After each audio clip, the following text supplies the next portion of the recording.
I'm here in Tokyo with John Clarke, the Chief Executive Officer of the Nuclear Decommissioning Authority, the NDA, to talk about how the UK is supporting efforts for the decommissioning and clean-up at Fukushima Daiichi power station. So, John, practically, how is the UK helping things at Fukushima Daiichi? Well, we're supporting in a number of ways.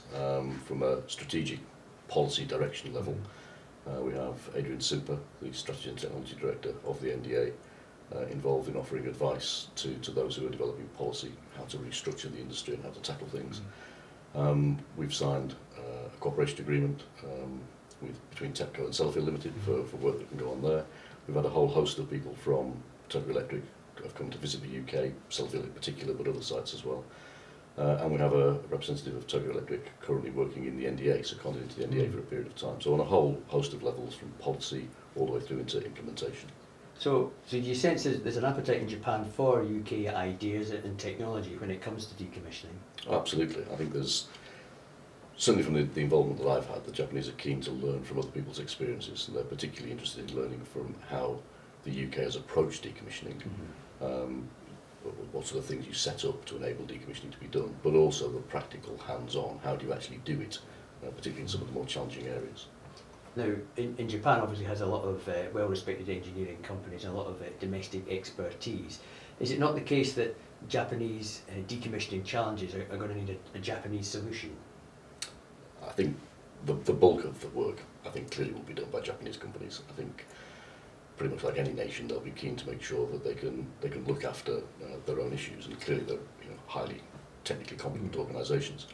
But equally, I'm absolutely certain that there's a desire to learn from what other people have done and to import particular specialisms that people have, either some fancy technical solutions or often some quite simple solutions, more agricultural, but the way in which they're deployed.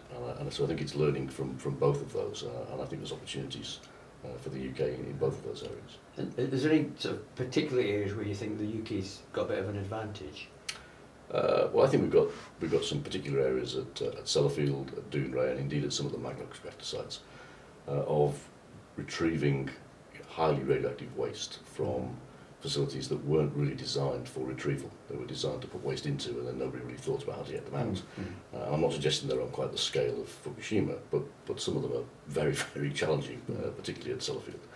So some of the techniques being developed there, I'm sure, are of interest and relevance to Fukushima.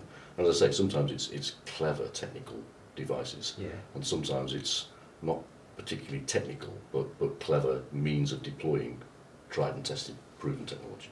Yeah, I've often found that a lot of people unfamiliar with the industry think, we need a fancy robot. Actually, very often you don't need a fancy robot, and it's being able to make that judgment. Absolutely. Yeah. I mean, sometimes you do need a fancy robot, but often, absolutely, you don't. You need something that's pretty solid, pretty agricultural, but is able to be deployed in a way that works in a particular environment. And I think it's those experiences, as well as the technology, where we have something to offer. And so what advice would you give any UK companies or organisations who feel that they're able to support Fukushima in some way? I think the first thing is to contact UKTI and the embassy. Working overseas obviously is different, particularly if you're a small, medium enterprise. It can be tricky to get into a Japanese market.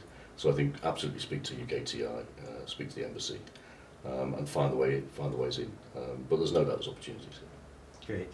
Well, thanks very much for spending some time out of your hectic Pleasure. schedule, John. Thank you. And if you do need any further advice or want to get in contact, please follow the link on the website here, and we look forward to hearing from you.